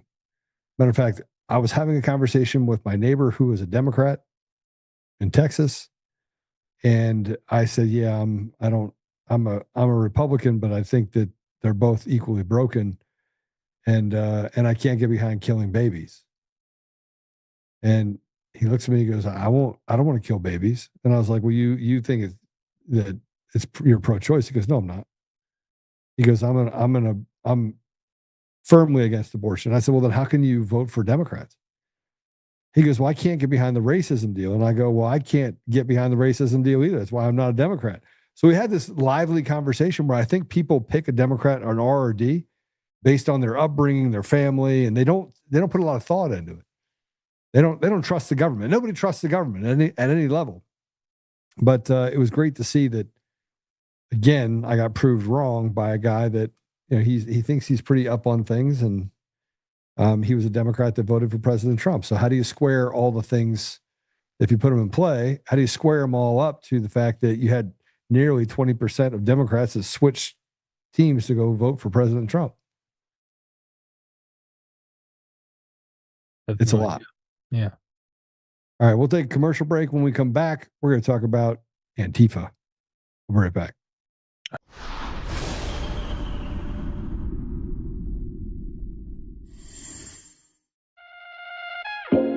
My first time here shooting at the shooting range. How's it going? It's also my first time, and I'm really excited. It's also my first time here, first time shooting a gun. My day off of work, and they were like, hey, you want to shoot some guns? That was awesome. The revolver is crazy. I will definitely come again. Yeah, it was awesome. Really cool experience. 100% bringing my friends here another time. I like to come shoot because I get to spend time with my family. Same for me. I love spending time with my family. It's something to do. It's a lot of fun shooting. When I first moved back into town, the first place I came was DCF Guns, and I signed up for a membership right away. I got into shooting because of self-defense. I would encourage all women to be ready and to feel comfortable handling a handgun. This was my first time ever shooting at DCF West. It felt amazing. I shot an AR-15 and it was amazing. It was powerful and I loved it. I'm here today as a part of a group of women that support one another in continuing to practice and refine our knowledge. Not only self-protection of ourselves, but protection of our loved ones as well. I have fun and I get to meet with other ladies. You should always be prepared to defend yourself. And I love coming to DCF Guns West to shoot. I come with my family. It's a nice, clean, friendly range. Here I feel safe. I feel like the people to my left and my right are also really cognizant of their range etiquette. That's why I come to DCF Guns West.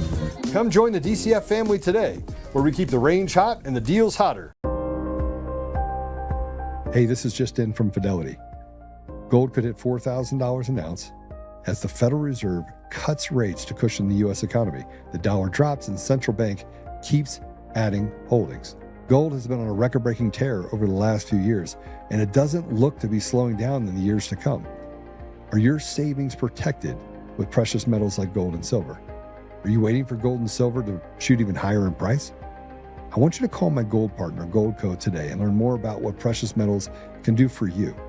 That's 844-960-GOLD or visit untamedgold.com. You'll get a free 2025 gold and silver kit, and you'll get info on the #1 precious metal offer in the game, where you can get up to 10% back in bonus silver just for getting started. But supplies are limited, so don't put it off. Call my gold partner, Goldco, at 844-960-GOLD or visit untamedgold.com. That's 844-960-4653 or visit untamedgold.com. Trick or treat? At DCF Guns, it's all treats this Halloween.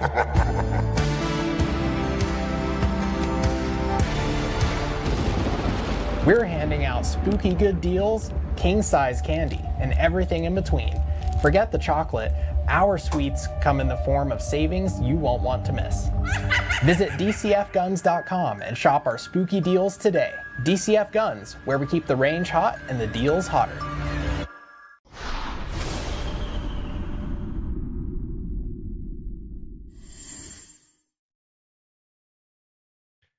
So let's start here. Let's start with what is the, so by the way, the Democrat Socialists of America is Antifa.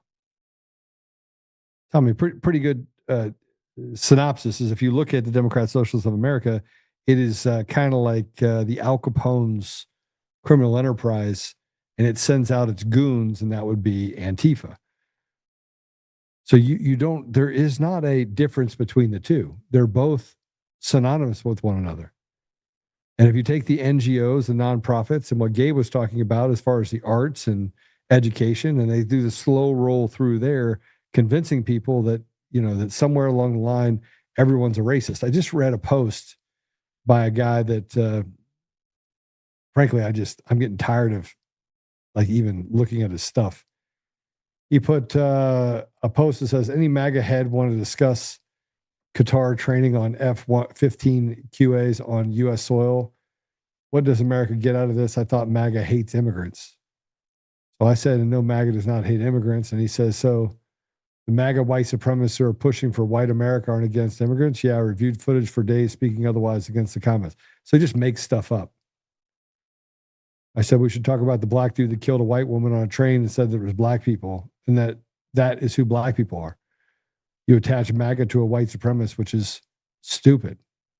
Shit people are shit people. So he has to come back and says, you degraded BLM because the organization owner was a shitbag.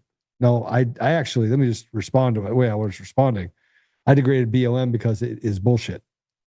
It's not because of the owner. It shits on people who have lived their lives giving back and doing the right thing. And the narrative is garbage, and facts don't care about your feelings. So we've literally built an environment where you can just create whatever sort of truth out of thin air that you want. And we got to put up with it. I got to tell you something, Tommy. I think we're closer to civil war than I think we've ever been. And I'm closer to civil war with people that, frankly, were friends of mine for years. Years.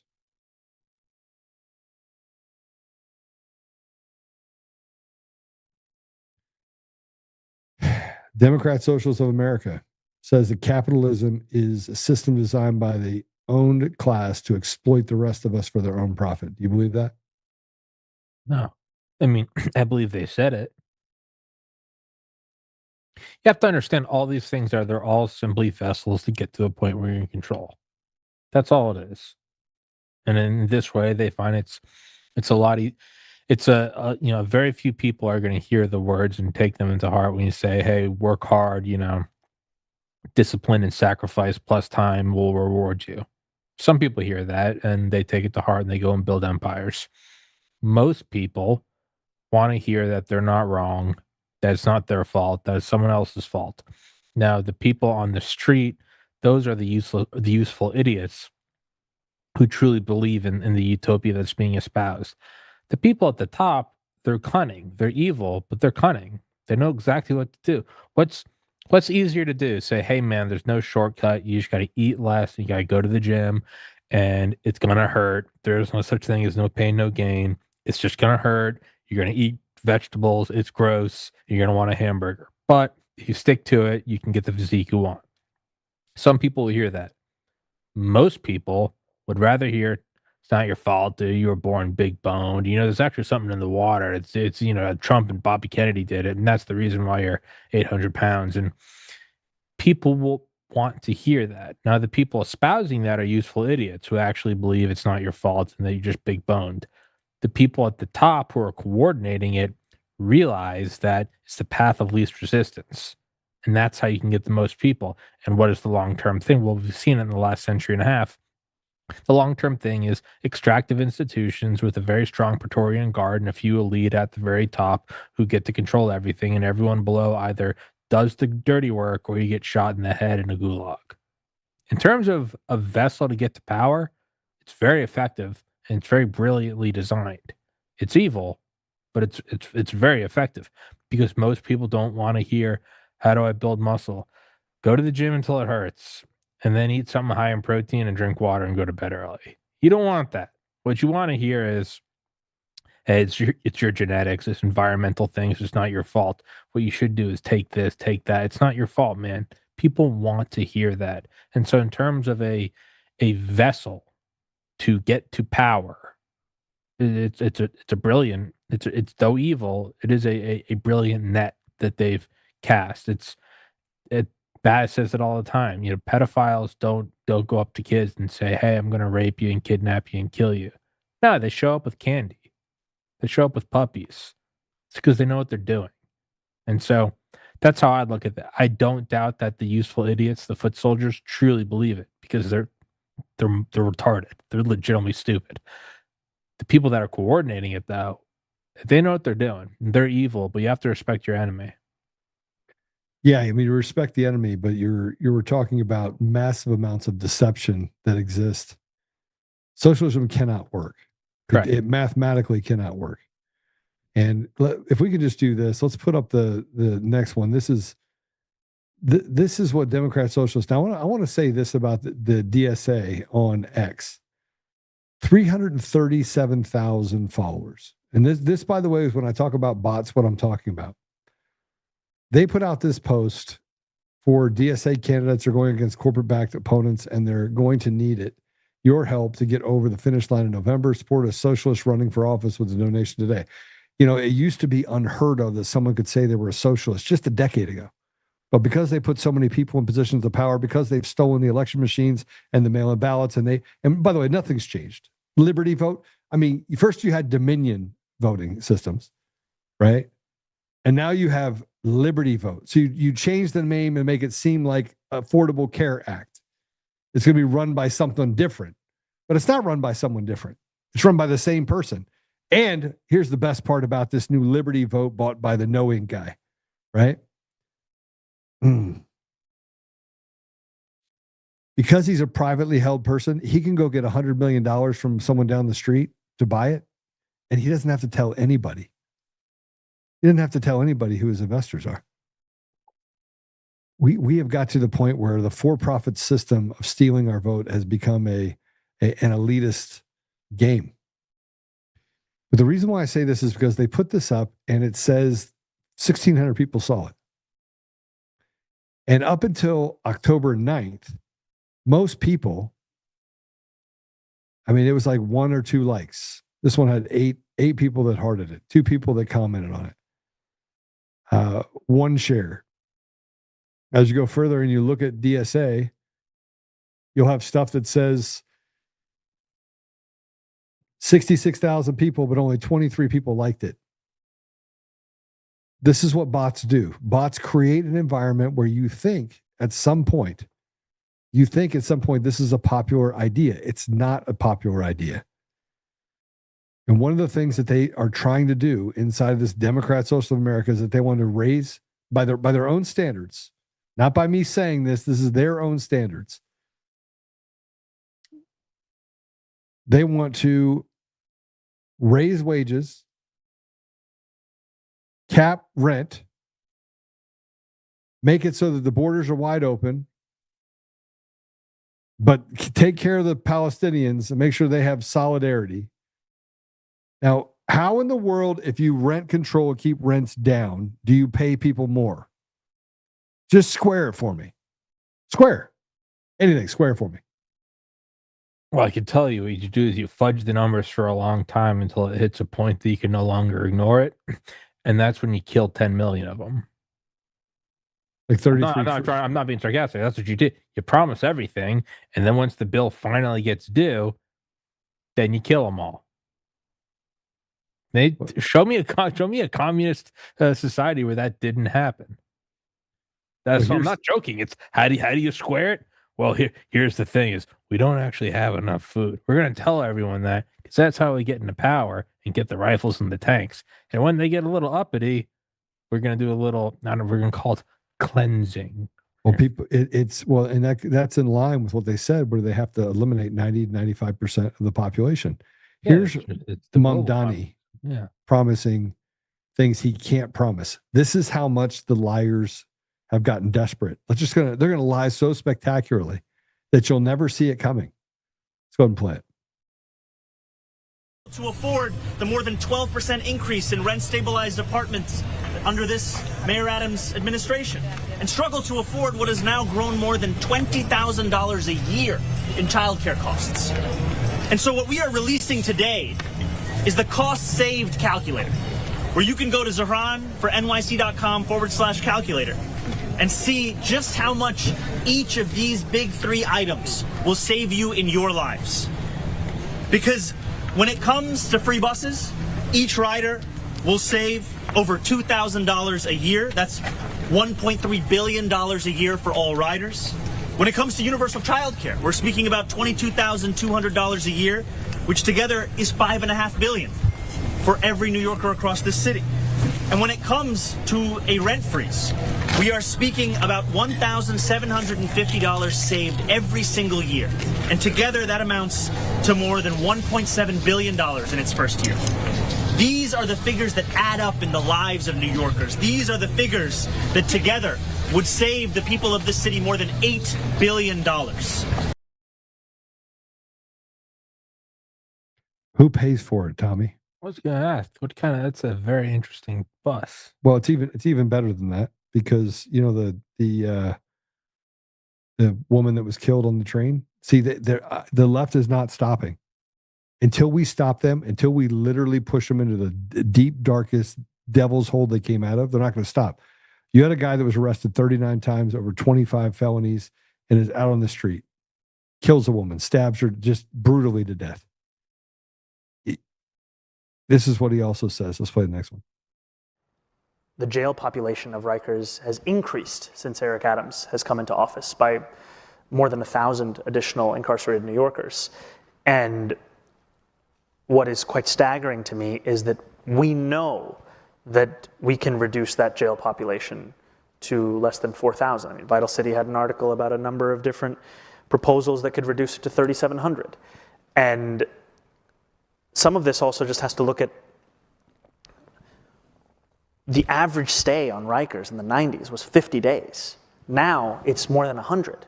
There are more than 1,500 people on Rikers who have been held there for more than a year.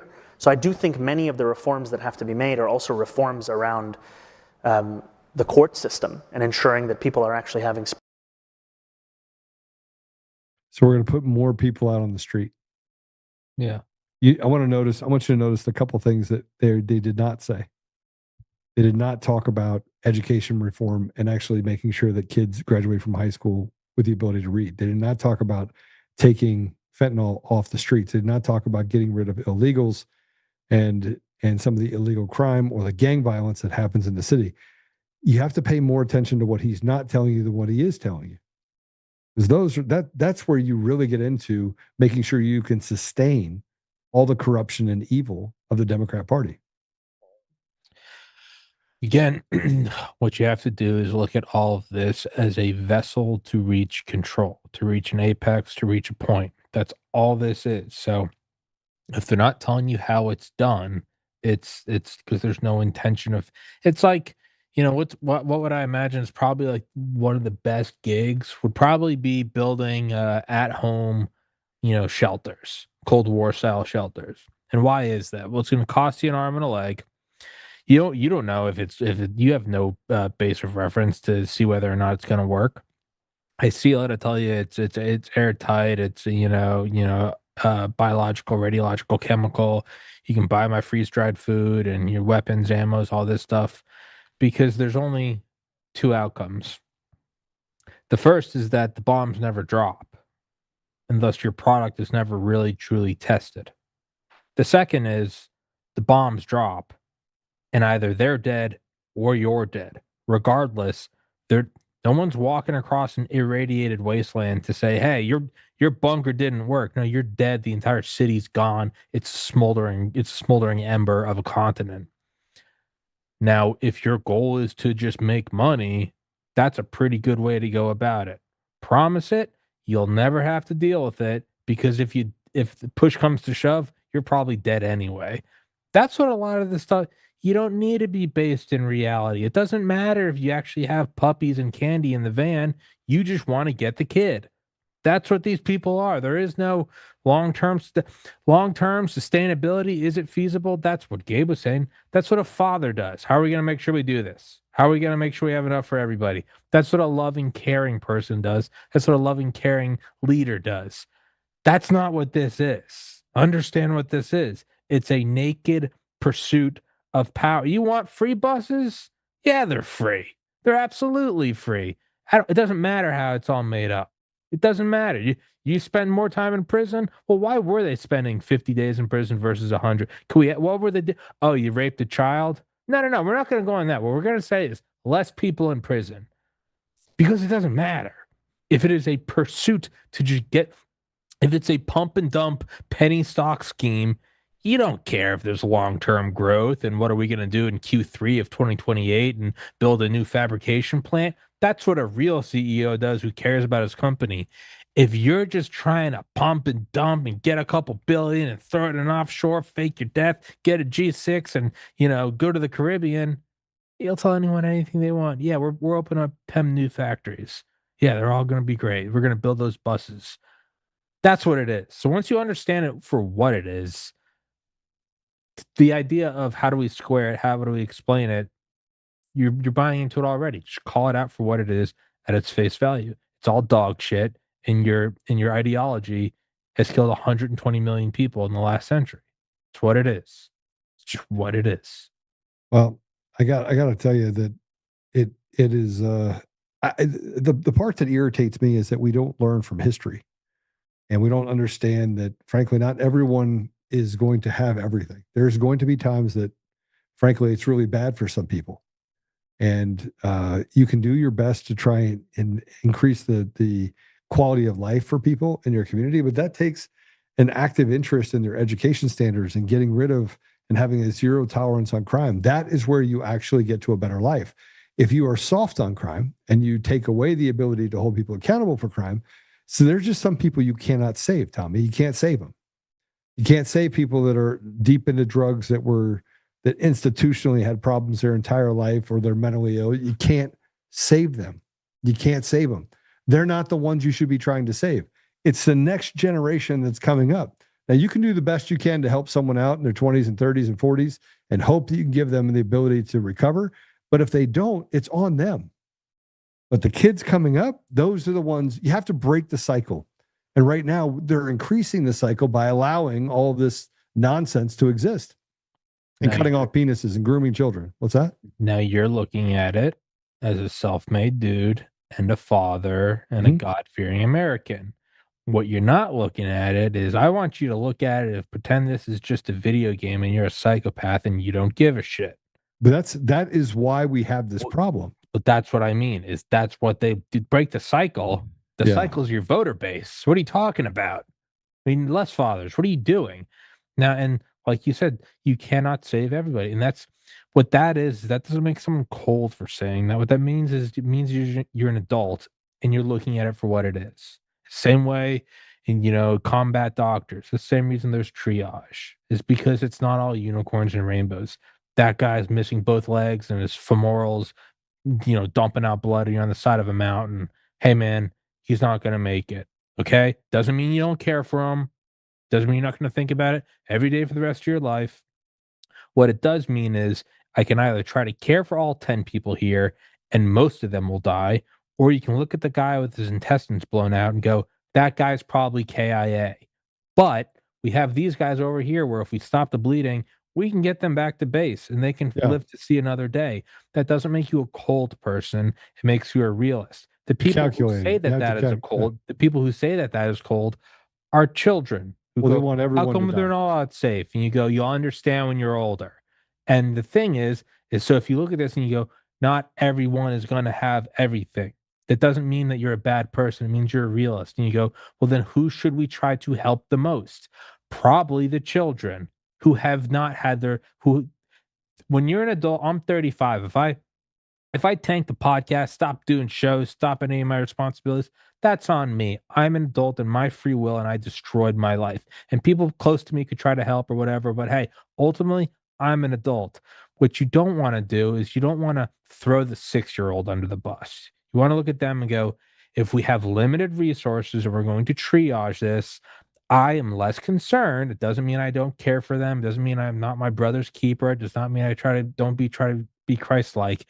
I'm less concerned about the 55-year-old crackhead, and if he can get on a bus, than I am about, let's make sure those kids can get on a bus, because you do have to choose. You cannot have it all. There are finite resources. That is just the basis of this fundamental reality.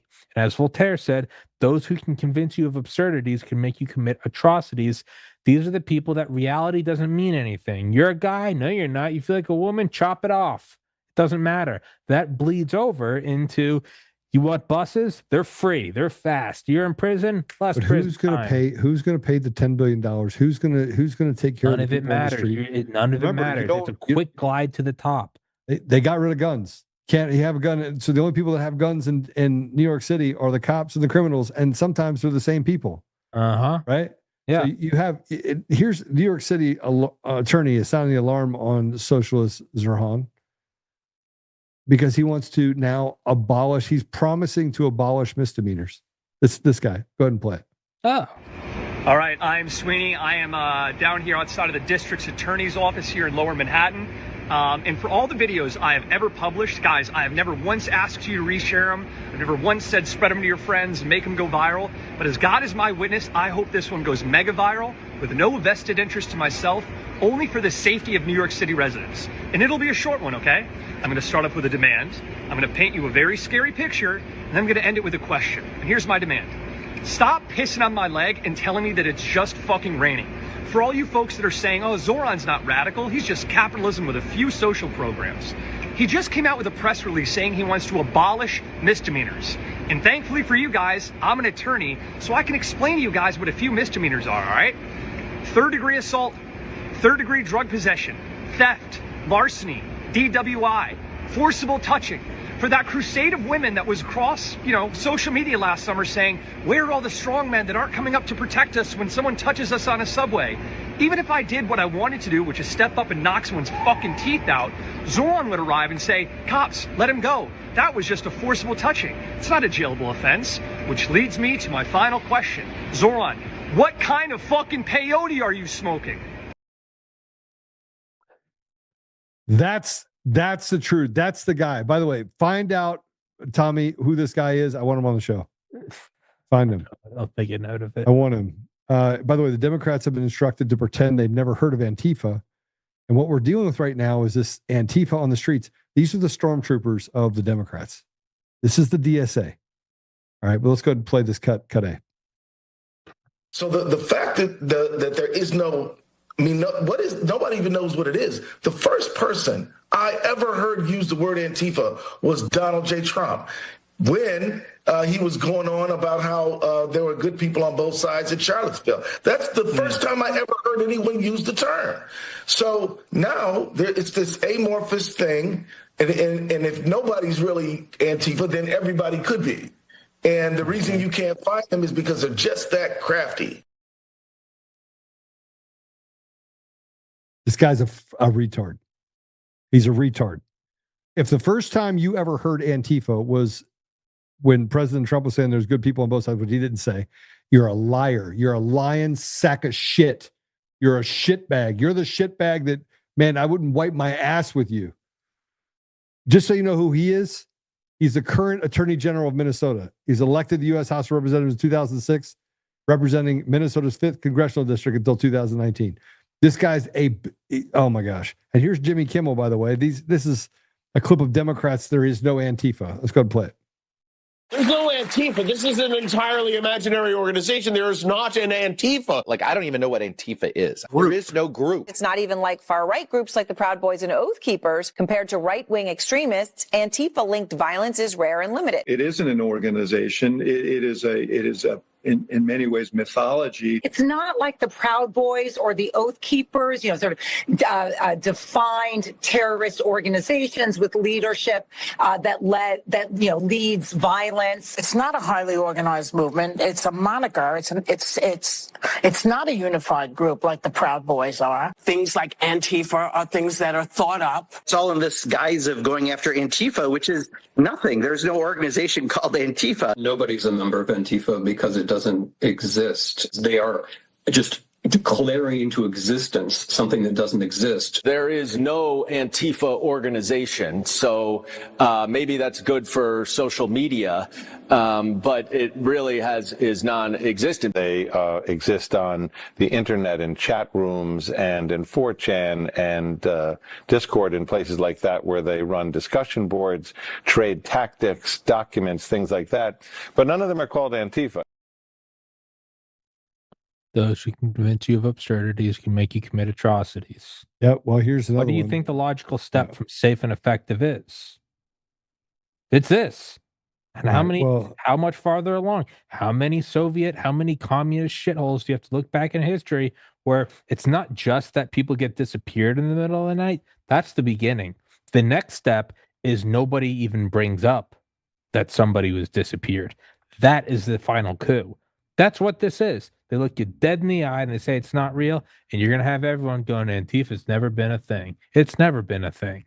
All right, well, check this out. I got a couple more things that I want to do before I pop out of here, but I got to go get on a plane. Domestic terrorism. This is what happened. Emergency flight to save someone's life at the Portland hospital. They tried to crash helicopters in Portland. Let's go and play it. On the military helicopters, the Customs and Border Patrol helicopters that people have been complaining about in the area near the ICE facility. We saw a flyer this morning showing that call for people to shine their lasers at 9 o'clock tonight.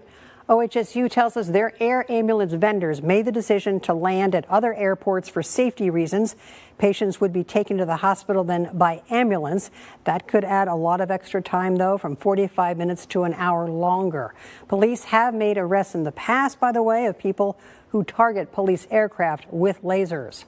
Now, just last month, 4 people were arrested in connection to lasers being pointed at the Customs and Border Protection helicopter. Last week, Hector Mendoza charged with a felony for targeting several types of aircraft. If convicted, he could face up to 5 years in prison. That type of crime can land you behind bars for up to 20 years. The city says it has seen an uptick of complaints about the helicopters, but they say that noise is out of local control.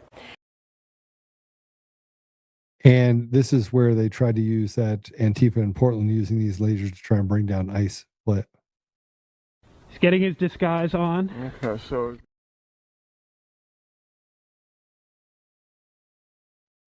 Okay.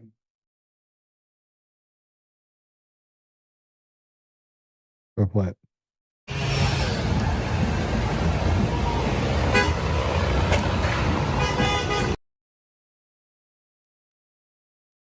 By the way, guys gotten 10, 15 years for putting a laser on an airplane. Oh, everyone with a brain. I knew that in college back in 2010, where we'd get drunk and steal mailboxes and stuff. The one thing you knew not to do, because there was an airport, Athens Regional. Everyone, didn't matter how drunk you were. If you had you point at the no, you don't. All right, no, you do not. put this up. This is a local. This is a local trans activist, tranny activist behind the banned Antifa Twitter account. Says she's proud of her demands for violence and calls for others to set up radical left-wing groups. So I thought it was not a group. Well, they don't exist, Joe. This person works for the Colorado Times Reporter, a left-wing. Yeah, this is Sean Beadle, transgender activist turned journalist. By the way, who was kicked out of a school because he's a pedophile who tried to recruit children inside of a high school. Yeah, man, they're pedophile demons from hell. Yeah, let me just show you this. This is Antifa operates. Operatives disguised as Trump supporters helped create chaos. Let's go ahead and take a look at this. Cut 9. He's getting his disguise on. okay, so remember this. I'm gonna wear a mask underneath the mask. You should wear this. I'm wondering if I should wear. What do you think I should wear as the hat? Should I wear this or this? Yeah. Here, this is your mask. Oh my God, the America mask. Dude, I'm not fucking with you. You gotta blend in. I know you can't stomach wearing it, but like you need to blend in. You have to have a visual identifier. You're not coming if you're not wearing this. All right. You could also wear this. Yeah, the America hat might be my move, but we'll see. I'll bring them both in my backpack. We've got Fox News, OAN, CNN. We're ready to. We're ready. I don't know if we're committing crimes doing this, but Are you insinuating that I don't work for all 3 of these companies simultaneously? I am at least a little bit insinuating that. You feel like you think that I don't work for all of them. They won't trust you unless there's a visual, there's something visual. There you go. This was the infiltration group at J6. These are domestic terrorists and they must be taken down. Yeah. Yeah. No, I'm with you. I think I said the last show I was on with you. I don't care anymore. Send in the military. Well, then you're for the weapon. Yes, I am. Don't care. I don't care anymore. Send in Baz, send in Dale, send in Jan, send in Clay. I don't care. 8 years ago, you could have me going, well, this is the militarization of I don't care. You saw what they tried to do to Trump. You saw what they did to Kirk, and you saw them cheer after it. This is what they want. And that's just what they're doing to adults. What are they doing to kids? I don't care anymore. Send them in Black Hawk helicopters. I don't care. And if somebody wants to clip this and I got you, I will then say it again to your face. I don't care. Send it in. These people are fucking demons. These people are pedophiles. There is no living with them. There is no coexistence. They are trash. They are cancer. Get them out. I don't give a fuck. Excuse me. Yeah, I agree with you. All right. With that last curse word, I will pray it out and pray for you. All right, I got to get going. So, Tommy, thanks for joining us. And a great guest. Gabe was awesome. Yes, sir. And you guys, if they're still on, you can run over.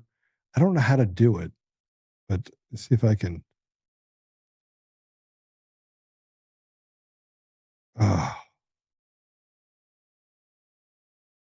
Anyway, if you guys wanted to go over and see Viva Fry, say hi to him after we're done. All right, let's pray it out. Father God, thank you for just giving us the strength and the courage to keep fighting. Thank you, Father, for the blessings you put in our lives and the people that you put in our lives.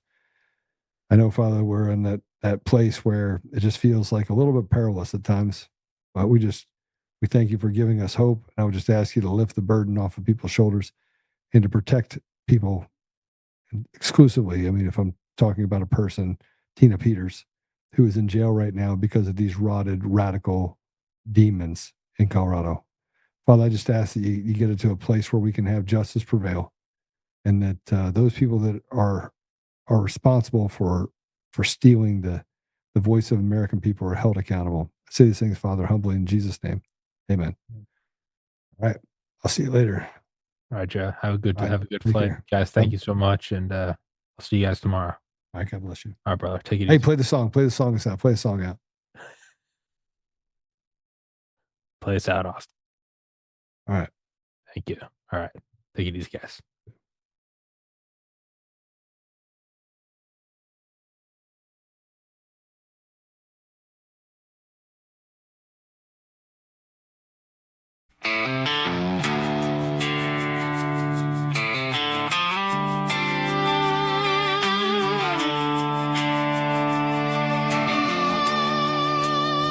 Rise up untamed in the heart of the fight where the wild ones roam. Joe Oltmann's calling, bringing truth back home. From conservative daily to this untamed fire, we shatter the silence, lifting spirits higher. No chains can hold us, no lies can prevail. Authentic and fearless on this rugged trail.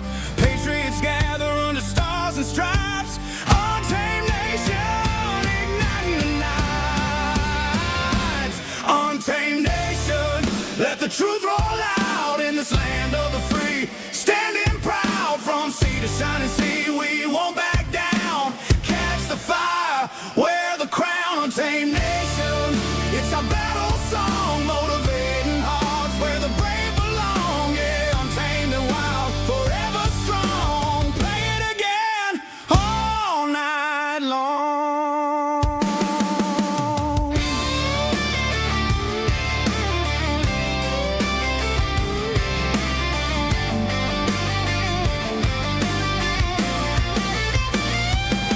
Break the mold, chase the real.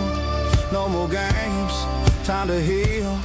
Joe's voice leads the untamed crew. Truth matters through and through. Untamed nation, let the truth roll out in this land of the free. Standing proud from sea to shining sea, we won't back down. Catch the fire, wear the crown. Untamed nation, it's our battle.